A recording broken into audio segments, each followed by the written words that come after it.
Salut à vous, bien-aimés dans le Seigneur. Nous vous bénissons de la part de Dieu notre Père, par Jésus-Christ, le seul Seigneur, le seul Sauveur, celui qui est, qui était et qui revient bientôt.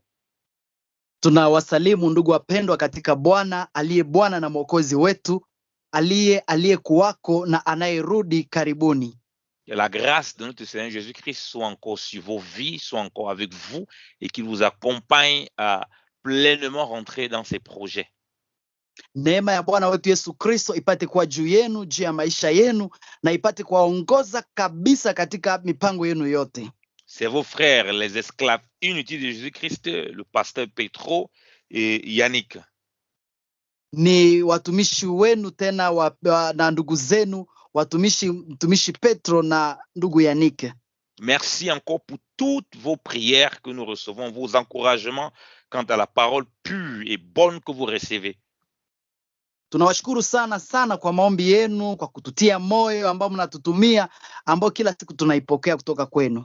Pour les témoignages et délivrances que vous vivez à cause de la parole de Dieu, pour les témoignages et des visitations de Dieu qui vous fait encore vous consacrer pleinement à Christ.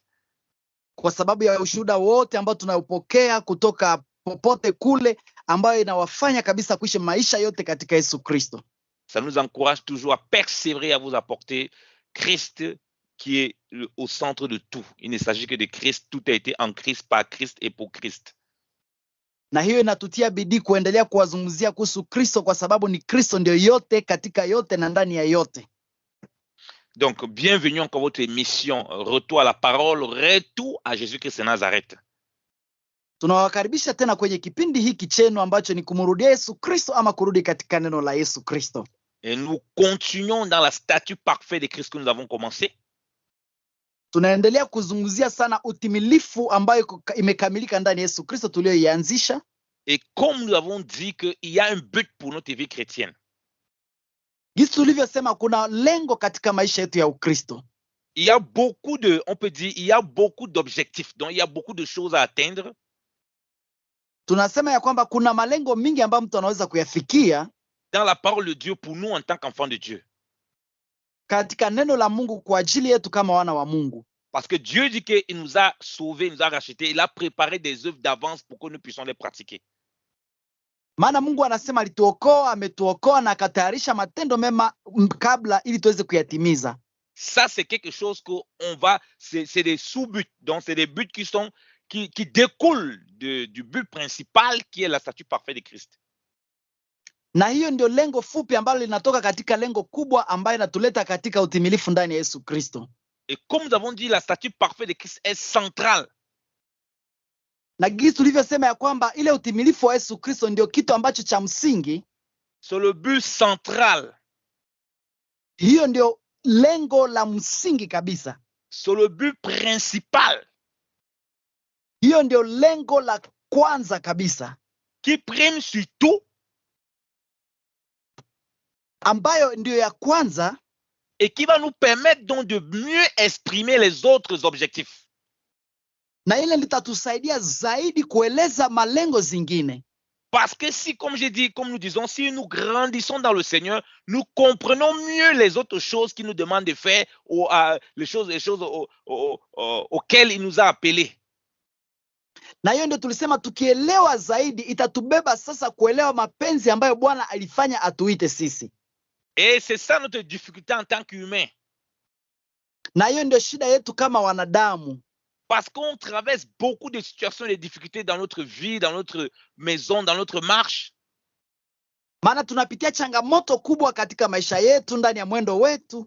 Et parfois les choses se mélangent dans notre compréhension, dans notre fonctionnement, et on laisse ce qui est principal et le plus important pour s'attacher aux autres choses. Na mara mingi vitu vinachanganikiwa katika akili zetu na inatusababisha hata kutokuendelea kufikia lengo ambayo ingetufaa kuitimiza. C'est pourquoi lorsqu'on a lu Ephésiens chapitre 4, on dit que le but de la statue parfaite de Christ, c'est afin que nous ne serons plus ballottés à tout vent de doctrine. Na ndio maana tulisoma katika Waefeso ambayo inasema ya kwamba lengo letu ni kwamba tuweze kukaa ili tusiweze kubebwa na kila upepo wote. Parce que quand on est dans le but de recevoir des choses ça et là et qu'on n'a pas ce qu'on veut, Maana kama mtu kuna lengo la kupokea vitu huku na kule na hajapata kile alichotamani, alors on va changer de doctrine, on va aller dans une autre doctrine parce qu'on croit que c'est un problème de doctrine. na hapo mtu atabadilisha sasa atabadilisha msimamo akifikiria ni mambo ya kubadilisha misimamo, Alors que c'est juste qu'on n'a pas compris réellement le but.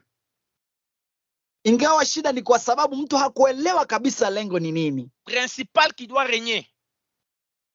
ambao ni lengo la kwanza linalofaa kukaa. On dit que non, tel pasteur, tel soi-disant docteur, tel soi-disant prophète, lui il n'a pas l'onction comme j'ai envie.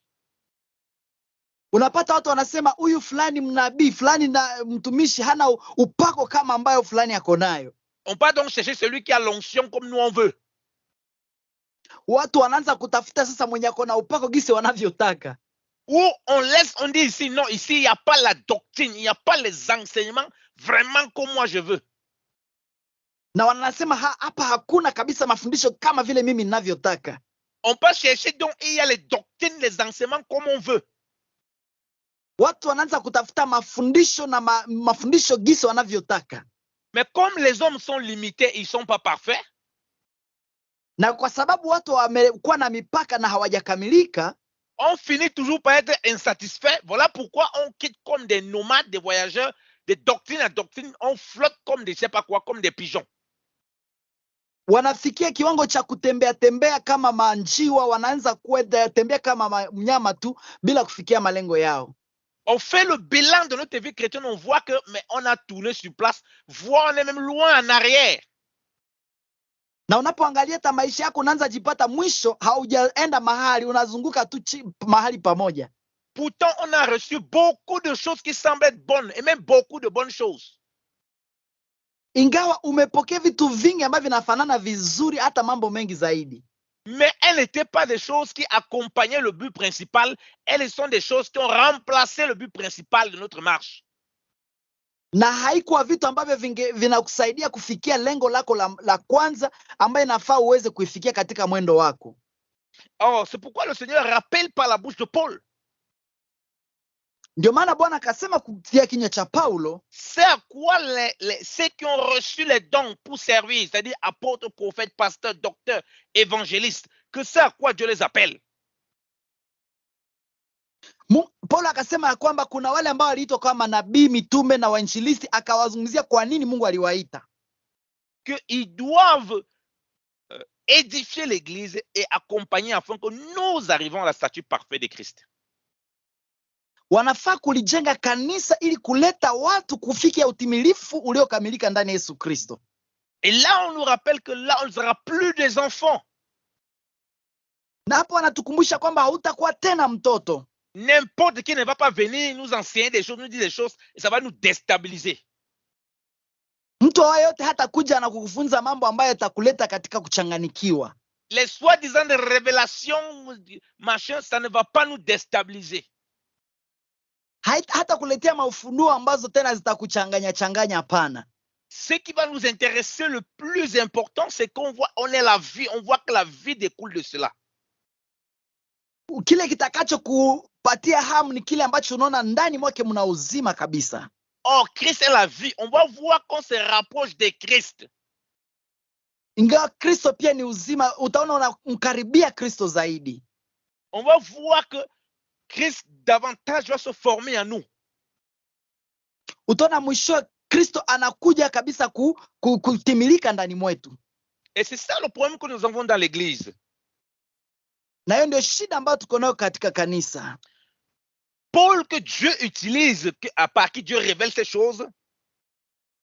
Paulo ambaye Mungu anamtumia kwa kufunua mambo haya yote. Vivait lui-même pleinement sa vie chrétienne dans ses désirs ardents. Aliishi maisha yake yote ya Ukristo katika ile hamu ya bidii kabisa. Parce que les gens ne voient pas Christ, les gens autour de nous ne voient pas Christ physiquement. Maana watu kawaida katika mwili hawamuoni Kristo. Oh, Christ a laissé qui son église qui est quoi? Son corps. Na Yesu aliacha kanisa lake ambao ndio mwili wake. Donc en effet, s'il voit, quand on voit votre corps, on peut vous identifier. Kwa kweli kama mtu anaona mwili wako anaweza kukupatia, anaweza kuona picha yako. Si quelqu'un a une situation délicate, on voit par exemple le corps de quelqu'un, on recherche, on appelle, est-ce que vous connaissez telle personne? Kama mnaweza ona mtu katika hali yake na wanaona mwili wake, wanasema je, mnamjua mtu fulani? On te fait, tu viens, tu regardes son corps, la personne était couchée, elle est morte, tu dis oui, c'est telle personne. Na hata kama yule mtu alikuwa amekufa, ukikuja kuona mwili wake utasema ndio, namtambua, huyu ni fulani. Parce que tu auras vu son corps et tu l'auras identifié parce que tu connais la personne. Maana uliona mwili wake na ukamtambua, maana ulikuwa unamfahamu. Oh, Christ n'est pas là physiquement, c'est nous l'église qui sommes son corps. Il est là par l'esprit, mais c'est nous qui sommes son corps. Mnajua Kristo haiko pale kimwili, lakini sisi kanisa ambao ndio mwili wake, ndio uwepo wa Yesu. Donc le but de la statue parfaite de Christ, comme on a dit, c'est que nous sommes totalement effacés, que lorsque nous parlons de Christ, on le voit vraiment parmi nous. Na ndio maana mnaona katika ile lengo ya utimilifu wa Kristo ni kwamba sisi tuponyoke, tutoke kabisa, lakini waone Kristo katika hali yake ya utimilifu. Donc on ne parlera plus simplement de Christ. Na hatutasema kabisa kuhusu tu Kristo. On verra véritablement Christ au milieu de nous. Lakini watamuona Kristo kabisa katikati yetu. Pourquoi? Puisque dans cette statue parfaite de Christ, kwa sababu katika ile utimilifu pamoja na Kristo, il y a 3 étapes de la vie ultime de Christ qui étaient accomplies. Kuna malengo 3 ambazo zilitimilika katika hali hiyo. La crucifixion, la mort à la croix. Non, la crucifixion, c'est la mort à la croix. Kuna kifo cha msalaba ama kusulubiwa. L'ensevelissement, c'est-à-dire qu'on nous a mis dans le tombeau. Katika hali ya kuzikwa inamaanisha tukawekwa katika makaburi. Et la résurrection. Na kuna kwa ufufuko. Oh, nous savons que le Seigneur nous dit que nous avons été crucifiés avec Christ. Na mnajua kwamba Biblia inasema tumesulubishwa pamoja na Kristo. Et par le baptême, nous confirmons que nous sommes ensevelis avec lui et que nous ressuscitons avec lui. Na kwa njia ya ubatizo tunaamini kwamba tumezikwa na tumefufuka pamoja na yeye. Or, le problème, c'est que nous ne sommes pas encore ressuscités physiquement avec lui. Na ukweli ni kwamba hatujafufuliwa pamoja naye kimwili, hapana. Il faut donc dans notre vie manifester cette croix, cet ensevelissement et cette résurrection. Inamaanisha katika hali yetu ya kuishi tunafaa kudhihirisha ile kufa na kufufuka kwetu kwake. Et c'est ça toute la difficulté que nous avons en tant qu'enfants de Dieu. Na hiyo ndio shida kubwa ambayo tulio nayo kama watoto wa Mungu. Et c'est ça qui fait en sorte que facilement on peut emporter de doctrine en doctrine, de séduction en séduction, de plein de choses qui n'ont rien à voir avec le Seigneur. Na kwa kukosa hiyo ndio inafanya tunaenda huku na kule tukibebwa na mafundisho tofauti tofauti na inatutenga mbali na Bwana. C'est donc maintenant donc Christ qui est le ressuscité en nous. Na kama tunakuwa na Kristo aliyefufuka ndani mwetu, qui va faire vivre la vie de résurrection et on va voir vraiment la mort et l'ensevelissement et la résurrection. Et c'est là tout notre problème. Na hapo ndio tutaweza kuona sasa kusulubiwa, kufa na kufufuka pamoja naye. Voilà le problème que nous avons bien aimé dans le Seigneur. Na hiyo ndio shida ambayo tuko nayo wapendwa katika Bwana. Et Christ va dire ceci. Na Kristo anakasema hivi. Il dit que si vous aimez les uns les autres, si vous avez l'amour les uns les autres, anasema kama mtapendana ninyi kwa ninyi, c'est là que les hommes verront que vous êtes mes disciples. Na hapo ndio watu wataona kabisa kwamba ninyi ni wanafunzi wangu. Oh bien-aimé, on sait comment lui l'a aimé. Na wapenda sisi wote tunajua namna gani alivyopenda. Il dit que comme moi je vous ai aimé, c'est comme ça que vous devez vous aimer les uns les autres. Anasema kama vile nilivyowapenda ninyi, ndio hivyo mnafaa kupendana ninyi kwa ninyi. Donc on voit que l'amour dont il parle dans Jean chapitre 13 là-bas, c'est par rapport à comment il nous a aimés. C'est-à-dire il est mort pour nous, il a été enseveli, il est ressuscité et il est assis à droite il est monté dans le ciel, à droite du Père. Na ni namna fulani ya upendo aliyokuwa anazungumzia katika Wakorintho 13 ya kwamba alisulubishwa, akazikwa na akafufuka na sasa yuko mkononi mwa kuume kwa Bwana akituombea. Et c'est le but donc de cette statue parfaite de Christ, que tout cet amour de Christ, qu'on est mort en soi, qu'on est enseveli et ressuscité, tout cet amour de Christ soit manifesté pleinement au travers de nous. Na hiyo ndio lengo kubwa ya utimilifu wa Kristo, ya kwamba hiyo upendo ingeweza kudhihirikwa katikati yetu. Remarquez bien quand Paul parle dans Galates chapitre 2, on va lire Galates chapitre 2. Na mtaangalia katika kitabu cha Galatia sura ya 2. Pour parler, avant de parler de Christ qui vit en lui, kabla aseme kuhusu Kristo anayeishi ndani mwake, il explique un principe très important. Anasema kitu ambacho ni cha muhimu hapa. Il dit dans Galates chapitre 2 à partir du verset 20. Katika Galatia 2 mstari wa 12 wa 20, il dit, j'ai été crucifié avec Christ. Et si je vis, ce n'est plus moi qui vis, c'est Christ qui vit en moi. Si je vis maintenant dans la chair, je vis dans la foi au Fils de Dieu qui m'a aimé et qui s'est livré lui-même pour moi. Anasema nimesulubiwa pamoja na Kristo, lakini mimi ni hai, wala si mimi tena, bali ni Kristo anaishi ndani mwangu. Na uhai nilio nao sasa katika mwili, ninao katika imani ya mwana wa Mungu ambaye alinipenda akajitoa nafsi yake kwa ajili yangu. Bien aimé, ça ce n'est pas la répétition. Tu répètes le verset. Oui, comme nous aimons répéter. Wapendwa, hiyo si mambo ya rudilia vile tunapenda tu rudia, hapana. Nous parcourons les Écritures, on voit la vie de Christ. Toi et moi, on peut attester que ce qu'il dit là, c'est vrai. Tunaangalia maisha ya Kristo na tunarudia katika maisha yetu kwamba hii kitu ni kweli imefanyika maishani mwetu. Il n'a pas simplement parlé de la révélation de la crucifixion de Christ qui est notre crucifixion. Il dit que sa vie, s'il vit, ce n'est plus lui qui vit. Il n'a pas dit sur nous tous. Donc il parle de sa vie propre. Kwa hivyo Paulo hakuzungumzia ufunuo wa kifo na kufuka kwa Yesu. Alizungumzia maisha yake ambayo anaishi, na akasema ni mimi ninaishi. Hakusema sisi, alizungumzia maisha yake mwenyewe. Donc toi et moi, si on commence à voir la vie de Paul, kwa hivyo mimi na wewe tukianza kuona maisha ya Paulo, on peut voir cette crucifixion vraiment qu'il vivait. Tunaweza kuona ile usulubisho ambayo alikuwa anaishi. On peut voir le parcours de sa foi et voir que vraiment cet homme a l'air statut parfait de Christ. Il peut dire ce qu'il dit là. Tunaweza kuona mwendo wake ambao alikuwa anaishi na tuna kabisa alikuwa anaishi utimilifu wa Kristo na anaweza kusema kile alichokisema. Du moins le Saint-Esprit peut attester ce qu'il dit là parce que le Saint-Esprit qui parle au travers de lui. Na kwa hiyo Roho Mtakatifu anaweza kushuhudia kile anachokisema, maana alikisema kupitia yeye. Ce n'est pas la répétition, bien-aimé dans le Seigneur. Sio kitu cha kurudilia, mpendwa katika Bwana. Ce n'est pas la philosophie. Hiyo sio filosofia, wapendwa. Il parle de la foi au Fils de Dieu, du salut au Fils de Dieu, de sa vie qu'il a vécue par rapport à ce que Christ a accompli. Anazungumzia mambo ya imani na maisha aliyoishi kupitia kazi Kristo aliyoimaliza.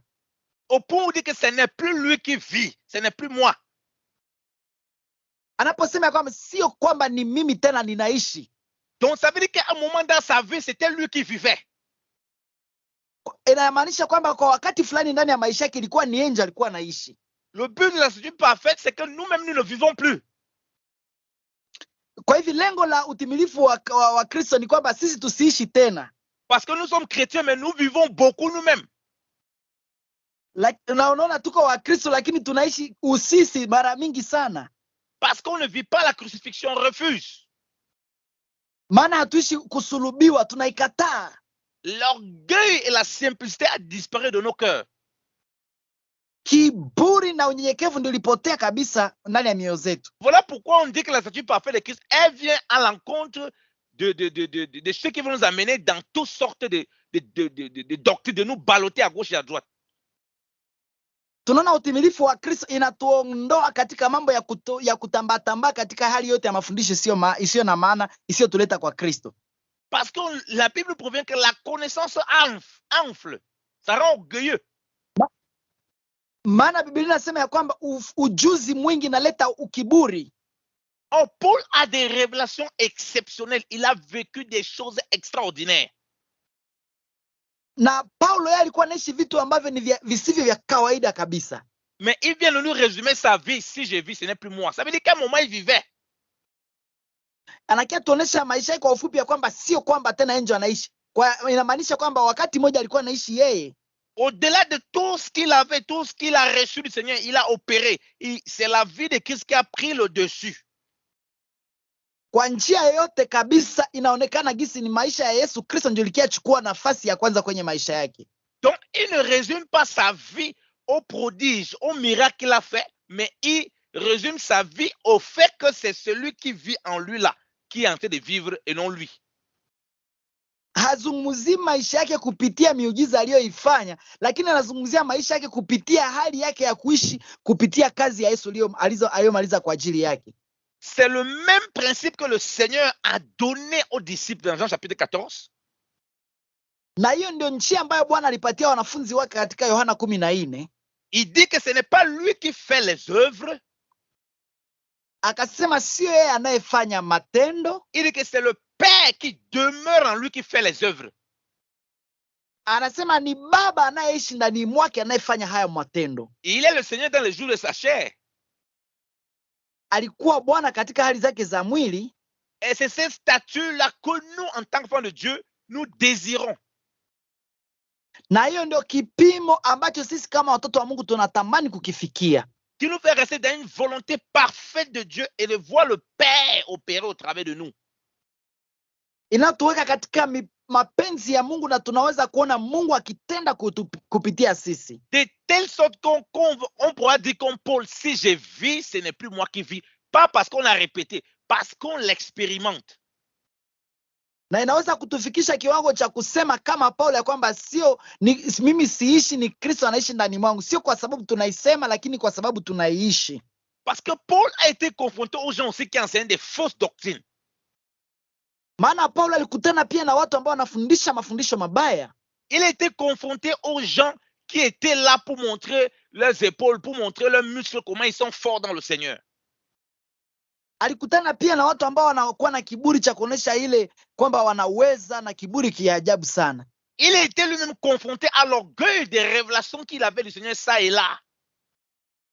Alikutana pia na watu ambao walikuwa na kiburi kwa sababu ya mafunuo huku na kule. Il a compris le but d'arrêter le Seigneur qu'il avait rencontré.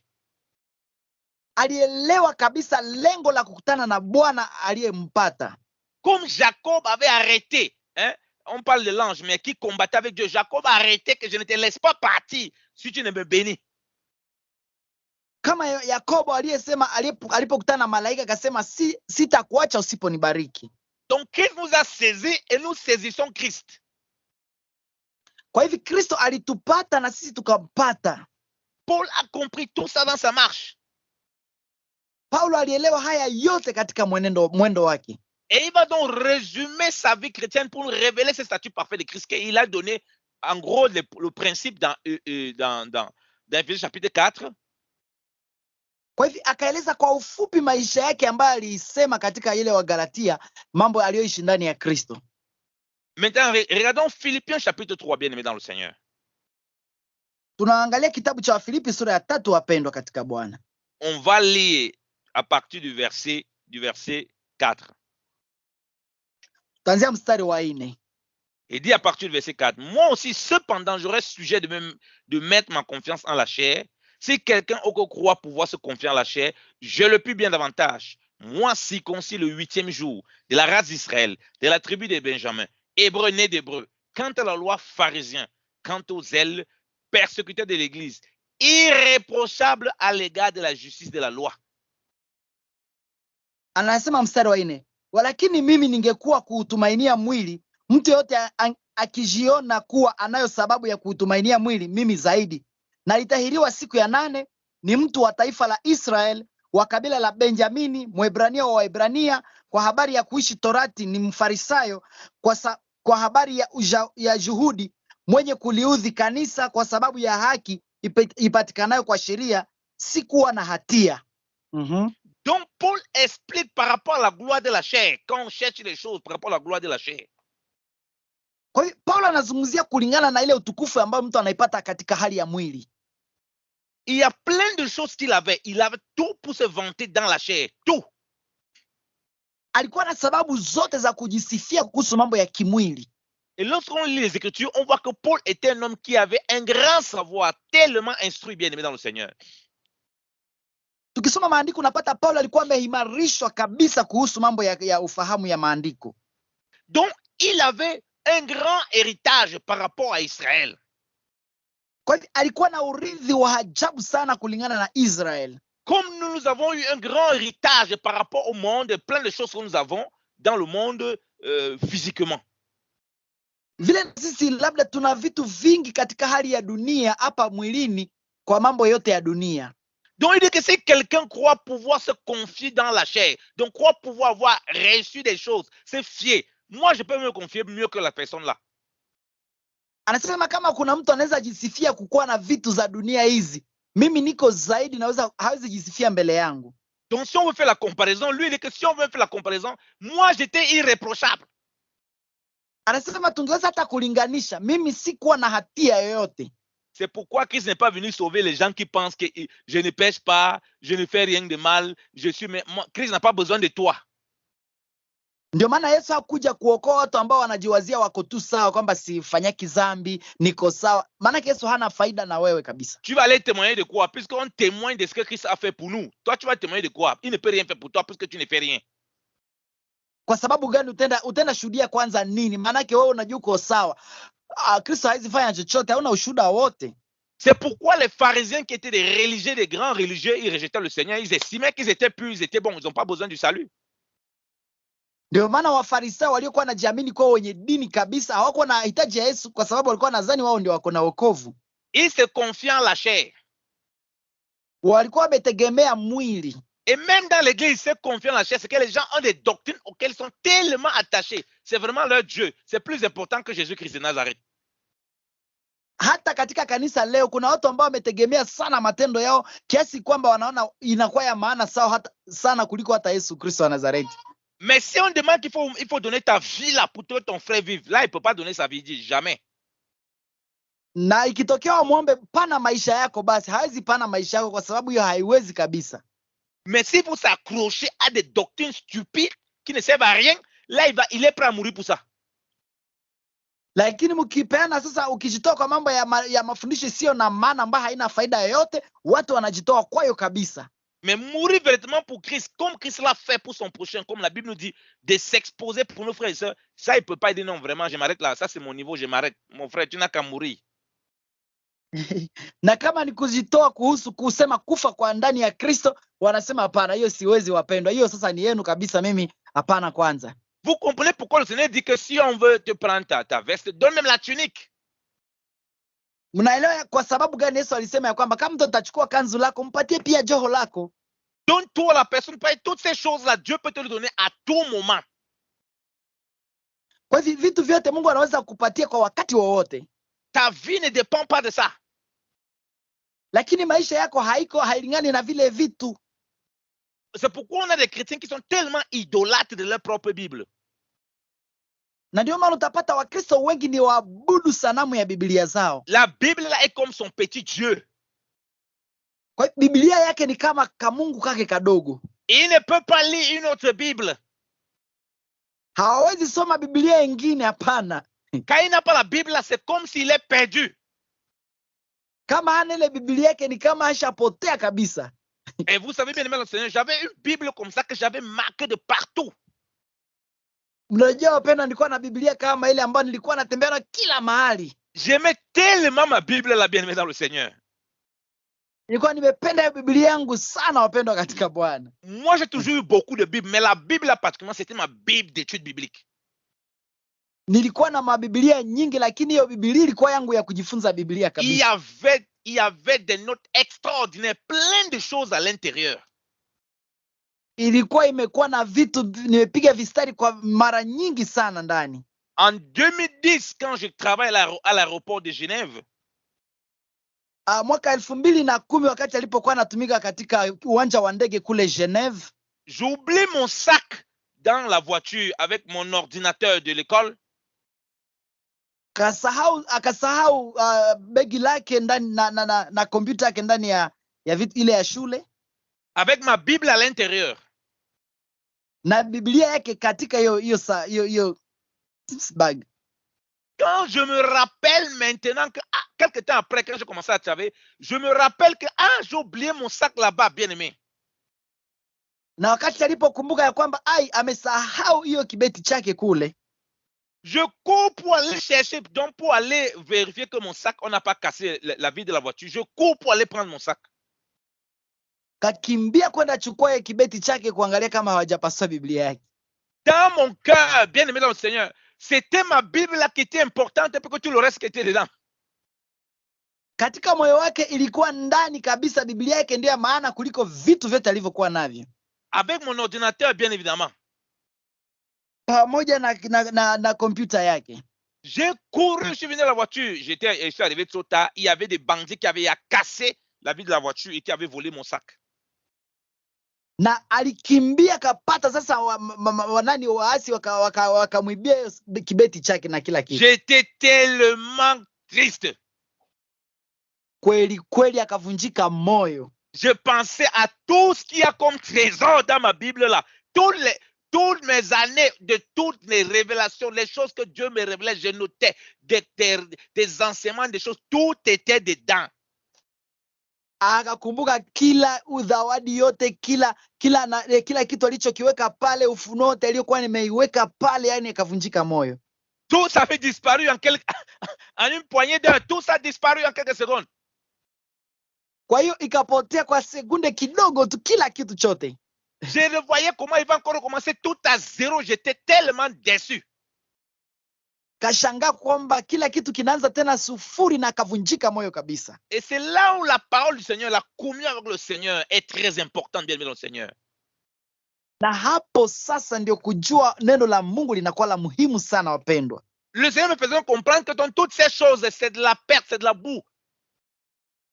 Mungu akamwelewesha kwamba kila kitu yote ambayo mnayaona ni kama kupoteza muda, ni mavi.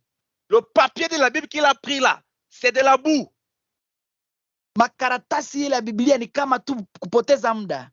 Tu dois voir ça comme de la boue. Unafaa kuiona kama kitu kisichofaa. Pourquoi? C'est l'esprit qui animait, qui a utilisé cette Bible-là. C'est cet esprit qui est plus important que la lettre là que le gars a pris. Kwa sababu hiyo neno ambayo inaongoza kuandika zile vyote ndio ya maana sana kuliko hata kile kilichopotea. Que tu peux avoir toutes les autres Bibles, tout ce que je t'ai révélé là, je peux te les révéler de la même façon, tout ce que tu as besoin, qui était dans cette Bible-là, dont tu auras besoin, je vais te les redonner. Maana Mungu akamwonyesha kwamba hata kila kitu ulichokipoteza ninaweza kukufunulia tena kwa njia zingine zisizo za kawaida na nitakuzipatia. Donc vous voyez comment on peut être on se dit qu'on est dans le Seigneur, mais tellement attaché à certaines choses, même pour servir le Seigneur, qui deviennent des dangers pour nous. Munaona hata kama tunavyomtumikia Bwana, hata tunakuwa tumeshikana na vitu vingi, hata ndani ya kumtumikia Mungu inakuwa sasa ni hatari kwetu. J'ai commencé à bénir le Seigneur pour le bandit là. Nikaanza kumshukuru Mungu kwa sababu ya wale wabandia. À prier pour lui que ce soit sa Bible maintenant que Dieu lui a donné le nom de Jésus. Na kwanza muombea kwamba hiyo kwa Biblia yake na imsaidie kwa jina la Yesu Kristo. Qui sait que le Seigneur m'avait préparé à noter toutes ces choses là pour que demain ça vienne à lui et non à moi. Na kumbe Mungu alimpatia neema ya kwanza kutayarisha kila kitu ili ipate kwa ya ule mbandia isikuwe yake. Et j'ai proclamé la vie de Dieu et tout ce qui avait été mis là-dedans dans la Bible là pour lui et pour sa vie. Na akatangaza neno la Mungu na uzima uliokuwa ndani ya mambo yote katika Biblia ndani ya maisha ya ule bandia. J'ai continué ma vie chrétienne, je n'ai jamais retrouvé cette Bible là. Na aliendelea na maisha yake ya Ukristo na hajawahi pata hiyo Biblia yake. Donc quand on voit comment les choses peuvent nous attacher, kwa hivyo tunaona kwa sababu nini vitu vinavyoweza kushikamana navyo. Même les choses qu'on connaît tout ça dans le Seigneur, il faut faire très attention. Hata vitu tunavyovijua katika Bwana tufanye angalisho. Elles ne sont pas plus importantes que le Seigneur. Si kwamba ni vya maana kama Bwana. Comme nous avons dit, c'est le jardinier et toutes les choses du jardin lui appartiennent. Donc les choses du jardin ne vont jamais remplacer le jardinier. Na ndio maana tunasema ya kwamba vitu vyote vilivyo katika bustani haviwezi kubadilisha mwenye bustani yenyewe. Et c'est dans ce combat que s'inscrit la statue parfaite de Christ. Na ni katika ile vita ndio kunaonekana sasa utimilifu uliokamilika wa Yesu Kristo. Regardez ce que Paul dit donc par la suite. Tutaangalia kilichosemwa na Paulo sasa baadaye. À partir du verset 7. Kuanzia mstari wa 7. Il dit, mais ces choses qui étaient pour moi des gains, je les ai regardées comme une perte à cause de Christ. Ça, c'est le premier point. Anasema lakini mambo yale yaliyokuwa faida kwangu niliyahesabu kuwa hasara kwa ajili ya Kristo. Donc Dieu nous fait regarder les choses. Parce que Paul n'a pas cessé d'être hébreu. C'est ça qu'il faut comprendre. Quand j'ai pris la similitude avec ma Bible là. Mwelewe ya kwamba Paulo hakuacha kuwa Mwebrania jinsi ninavyoeleza kuhusu mambo ya Biblia yangu pia. Il n'a pas cessé d'être de la race d'Israël. Hakuacha kuwa ndani ya kizazi cha Israeli. Il n'a pas cessé d'être circoncis de sa partie intime. Hakuacha kuwa mtahiriwa katika tohara ya kiungo chake cha siri. Il n'a pas cessé de lire la loi. Hakuacha kuisoma sheria. Mais lui, pour lui, c'était un grand gain terrible. Na kwake ilikuwa ni faida yenye ajabu sana. Ça, c'est la mentalité de ceux qui sont sous la loi ou bien lorsqu'on n'a pas compris le statut parfait de Christ. Les révélations soi-disant que les gens ont, les enseignements qu'ils ont, les choses qu'ils ont acquis, pour eux, vraiment, c'est un gain énorme. Kwa wale ambao hawajapata kabisa faida ya kumjua Kristo, kwao inakuwa ndio kitu cha faida kuwa na vitu kama hizo. Parce que la circoncision, les tout d'Israël, tout ce qui dit, la race d'Israël, c'est une grâce que Dieu les avait donnée, mais ils voient ça comme si c'était vraiment rien du tout.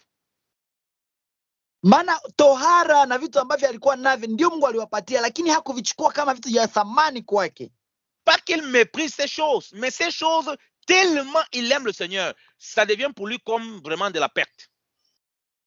Sio kwamba hizi vitu alikuwa amevibeua, lakini alikuwa anavichukua kama havina maana, maana havikuwa kama na thamani kama ya Mungu mwenye alimwita. Ici, on voit la vie de Paul pour revenir à ce que nous avons lu dans Galates chapitre 2 pour dire que si je vis, ce n'est plus moi qui vis, c'est Christ qui vit à moi.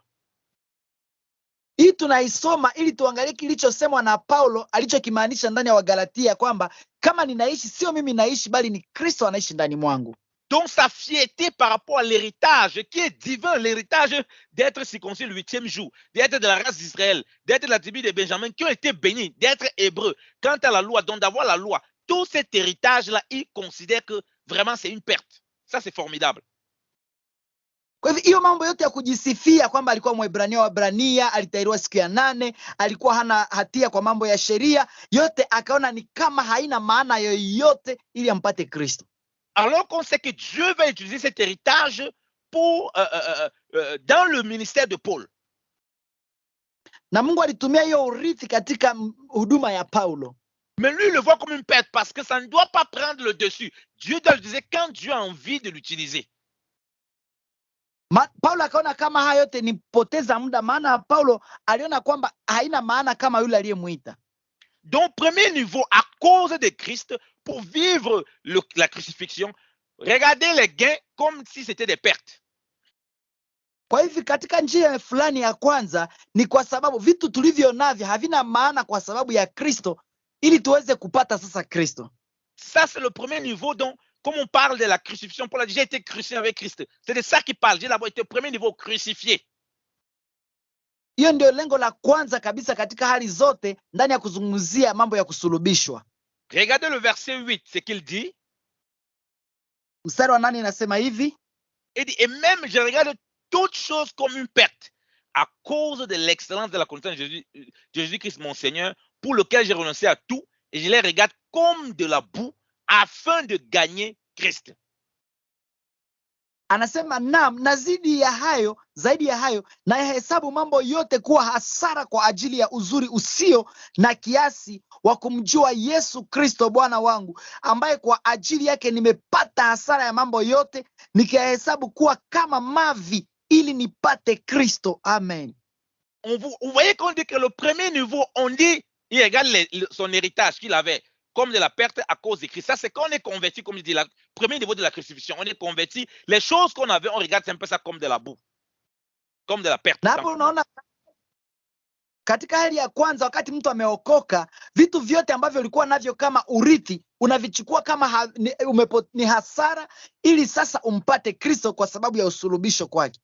Vous voyez qu'on dit qu'à cause de Christ, ça veut dire pour la cause, pour faire, pour marcher avec Christ, pour suivre Christ. Regardez tout cela. Comme il a dit à l'homme riche que va vendre tout ça, distribue aux pauvres, viens sur moi. Ça, c'est le verset 7. Mnaona ya kwamba anasema kwa sababu ya kumpata Kristo. Kwa sababu igisi ya mfano ya mtu ambaye alimwambia we nenda na ukauze vitu vyote ulivyokuwa navyo. Le verset 8, il enfonce le clou. Il dit toute chose, tout comme une perte. Mstari wa 8 anasema vitu vyote sasa kama hasara.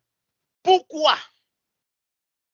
Kwa nini sasa? Il dit à cause de l'excellence de la connaissance de Jésus-Christ mon Seigneur. Anasema kwa sababu ya uzuri usio na kiasi wa kumjua Kristo Bwana wangu. Pas à cause des choses qu'il a compris, Seigneur. Non, de sa connaissance. Comme quand tu rencontres une femme, tu découvres une femme, tu marches avec la femme, tout bien, si tu es, ça c'est pour un homme. Ou bien si tu es un homme, tu marches avec une femme, tu découvres, tu la connais de plus en plus et tu l'aimes de plus en plus. Hapa anasema kwa sababu ya kujua uzuri wa Kristo, sio kujua vitu alivyojua ku Kristo, lakini jua uzuri wa Kristo. Kama vile mwanaume ama mwanamke anagundua mazuri ya mpenzi wake na anaitambua kabisa. Donc ici c'est sa vie qui témoigne. Hapa ni maisha yake ndio anayashuhudia. De la marche que nous devons avoir dans pour la statue parfaite de Christ. Katika mwendo ambao tunafaa kuwa nayo katika utimilifu wa Kristo. Et il dit donc pour lequel j'ai renoncé à tout et je regarde comme de la boue afin de gagner Christ. Na nasema kwa hayo nimeakana kila kitu ambayo ninahesabu kuwa si kitu ili nimpate Kristo. Vous voyez que le deuxième phase parle de notre vie en Christ. Mnaona katika kipindi cha pili anazungumzia kuhusu maisha ngine ya Kristo. Donc premier niveau, à cause de Christ, on a cru, on connaît le Seigneur au premier niveau, on a cru, on le connaît. Katika kipindi cha kwanza tumeokoka, tumemjua Yesu. Ensuite, l'excellence de sa connaissance nous amène à regarder toutes choses. Ça, c'est quand on grandit. L'excellence de la connaissance de Jésus-Christ. Baadaye sasa katika hali ya kujua uzuri wa kiasi cha kumjua Kristo sasa, qui nous amène à renoncer toutes choses. Ça veut dire quoi, renoncer tout? Ça ne veut pas dire qu'on ne fait pas les choses. Les choses qu'on va faire là, en aucun cas ne vont prédominer sur nous. On va voir ça, c'est dans ça qu'on va se taper la poitrine qu'on a fait quelque chose. Kwa baadaye sasa inatuleta kukataa kila kitu baada ya kumjua Yesu, na sio kwamba tunakataa kila kitu lakini haitakuwa na faida ndani mwetu, hapana hata kidogo. Ça fait en sorte que tellement qu'on excelle dans connaître Christ là, on a l'impression que l'excellence de la connaissance de Christ par rapport aux choses qu'on a là, c'est similaire à la boue. Tunaona katika ile ufahamu ya kumjua Kristo, Paulo anaichukua kama matope kisichofaa kwa sababu haiko njoo kia maana zaidi. Afin de gagner Christ. Ili sasa kumpata Kristo. Donc vous voyez bien les niveaux de la marche. Le premier niveau, un enfant. Demandez et vous recevrez. Mnaona viwango vya mwendo, anasema kiwango cha kwanza, ombeni mtapewa. Recherchez et vous trouverez. Tafuteni nanyi mtapata. Et le troisième, frappez et on vous ouvrira. Ya tatu, bisheni nanyi mtafunguliwa. Vous voyez que Paul ici dit de gagner, afin, je renonce à toi afin de gagner. Donc, toi et moi, même si on dit qu'on a Christ, il y a une phase dans notre marche chrétienne où, en connaissant le Seigneur, en grandissant dans cette excellence, dans cette communion avec lui, on a envie de le gagner. Mnaona katika hali zote ndani ya kukomaa pamoja na Bwana, pale anazungumza sasa kumpata Kristo kwa sababu tunakomaa ndani ya kufahamu Kristo. Tellement on est merveilleux de sa connaissance, de ce qu'il en est produit dans nos vies, de comment il se forme en nous. Tellement on veut le gagner.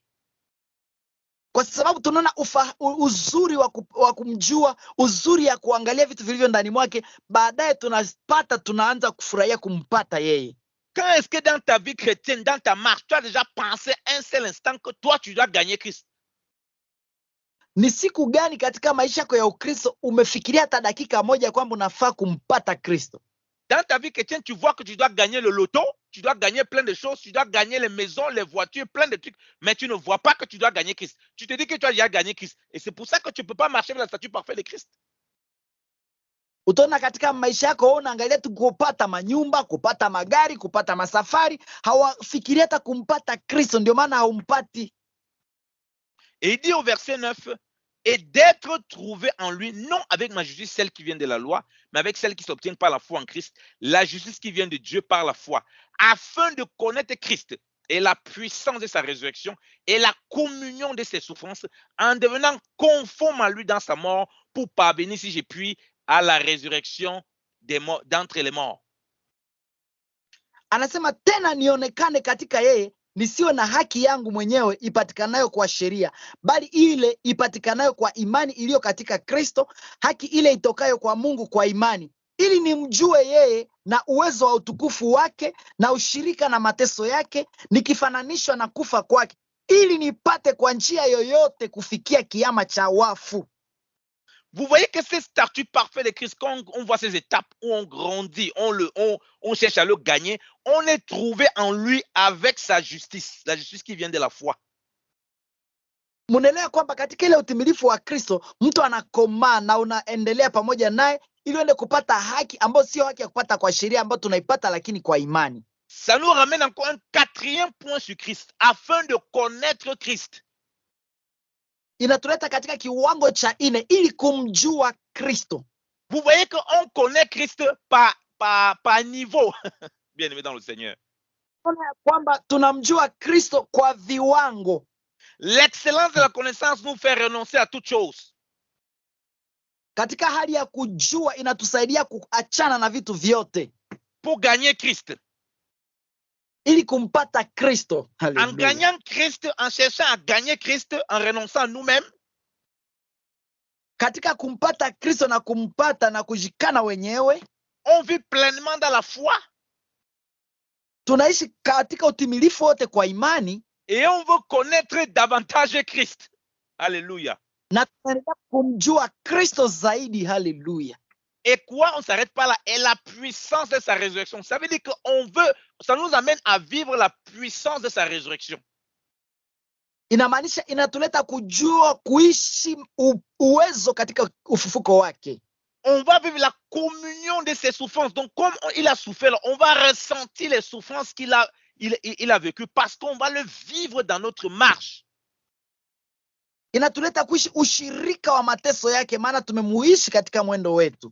Ça, ce serait pas on dit oui, Christ est mort, on était crucifié avec lui, on était enseveli, on est ressuscité. Ça, c'est la théorie. Est-ce que notre vie vraiment qu'on voit là, est-ce qu'il y a ce statut parfait de Christ là, qu'on peut dire qu'on l'a communié avec la souffrance, la puissance de sa résurrection? Hiyo si mambo ya rudilia tu, Kristo alikufa kwa ajili yetu, akakufa kuzikwa. Hiyo ni mambo tu ya kuongea. Je, tunayaishi katika maisha yetu ndani ya hali ya kujua ufufuko wake na ushirika wa mateso yake?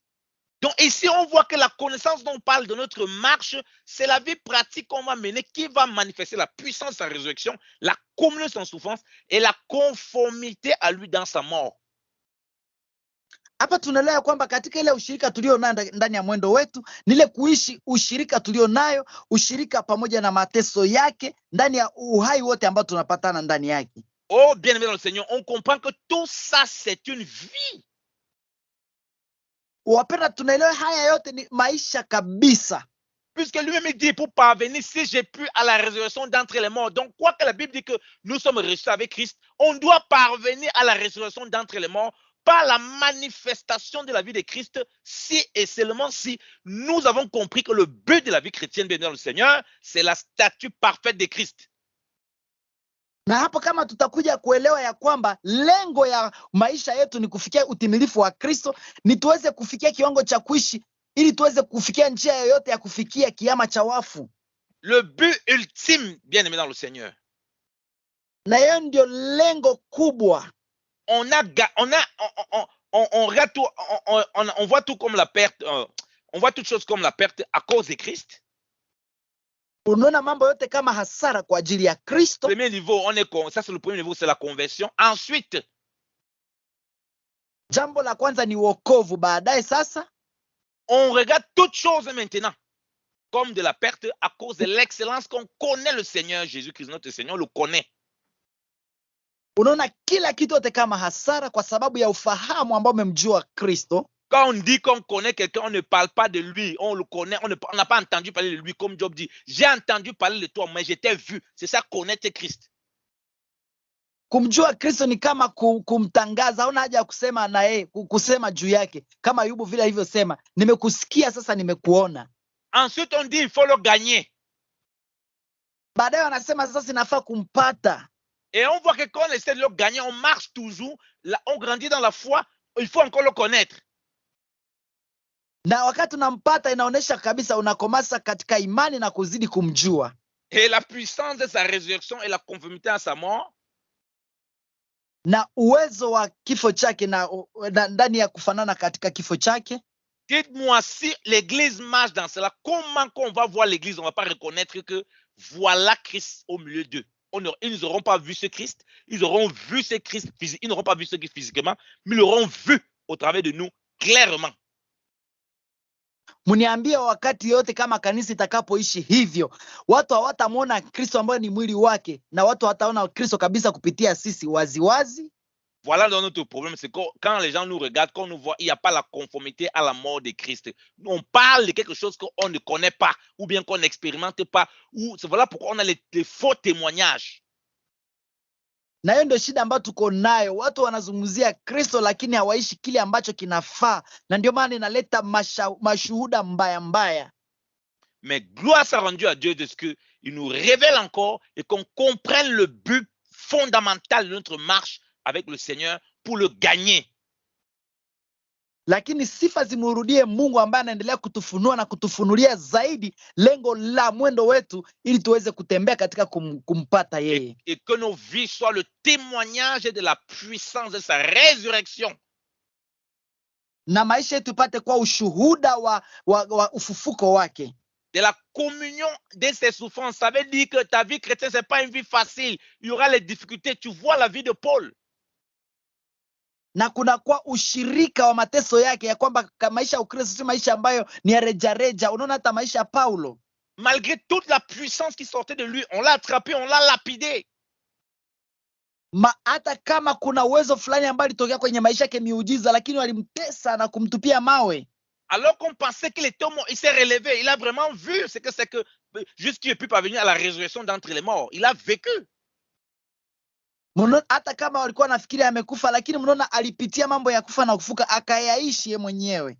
Alors qu'il prêchait l'évangile, on l'a attrapé pour rien, on l'a fouetté comme pas possible. Il a vécu la communion de ses souffrances. Ingawa alikuwa anahubiri injili, lakini walimpiga mpaka akateseka kabisa na wakafikiri hata amekufa. Il a vécu la conformité à sa mort parce que lui-même, sa vie, il ne faisait plus aucun cas et uniquement pour le Seigneur. Alipitia mambo karibu kufa mpaka maisha yake hakuona kama kitu, maana alikuwa anaishi kwa ajili ya Bwana. La grâce de Christ soit avec tous au nom de Jésus-Christ de Nazareth. Amen. Neema ipate kwa pamoja nanyi wote kwa jina la Yesu Kristo wa Nazareti. Amen. Wapendwa, tunashukuru sana kwa sababu ya kipindi hiki kipendelevu ambacho kila mara tunapatikana hapa mardi na vendredi, na tutaendelea tena siku zingine. Vendredi tutakuwa tena pamoja, ila kwa sababu ya muda, kama una message unaweza kutuandikia, unaweza kupiga simu, unaweza kutuita kwa namba hii 0993 0997 0990 61 0997 0990 61. Mungu awabariki na muwe na usiku mwema kwa jina la Yesu Kristo. Amen. Amen.